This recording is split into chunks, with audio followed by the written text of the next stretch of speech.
Hold where on. our production values are far less than the worst movie we'll ever review on here.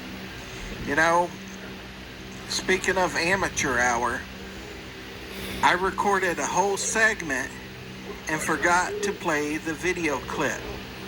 That's what happens when you pre-screen the calls, because you want to avoid the racist, the homophobia, the perverse calls. You know, try to get to the more respectful calls. So, so here's VHS aficionados as also Joshua Cook. You know, but he's not pictured in this. So Anthony sent me some voicemail, and he asked for my feelings on The Crow, the movie with Brandon Lee.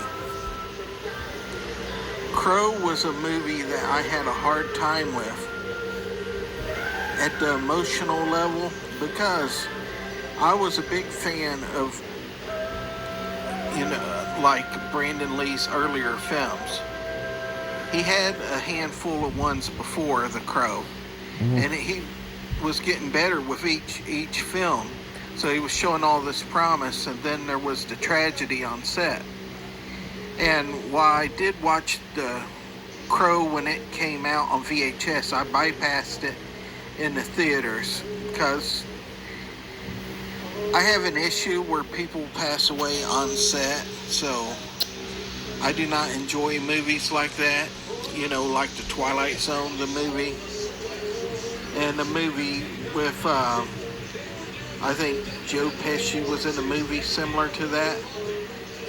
So, yeah, I appreciated, you know, his performance, stuff like that. It's not a movie I can go back and watch. I still get a lot of enjoyment out of the movies that he did prior. So I still say it's a classic movie, and that it deserves the fans it has gotten. Okay, and then he asked me What? about an actress named Brooke Sky. Hold on.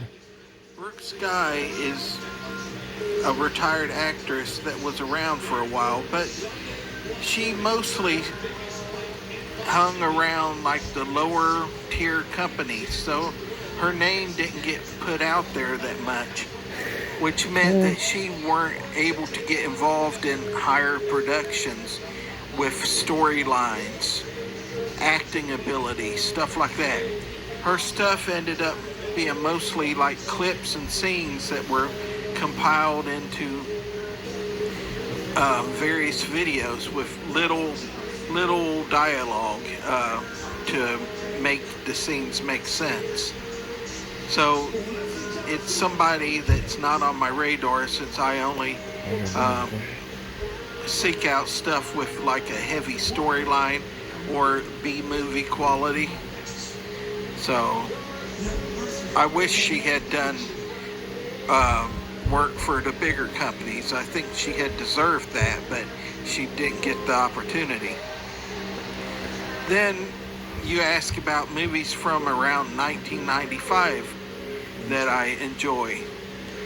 As usual, I don't really choose many movies at the theater, even though I've always gone to the theater in the 90s and most often than not walked out feeling ripped off. So I always like the home video releases and the direct-to-video stuff. One of my favorite movies of that time, probably from 95, maybe Species with Natasha Henstridge. She burst on the scene and took everybody's breath away. She's a beautiful woman, and it's probably the best alien type movie that has fan service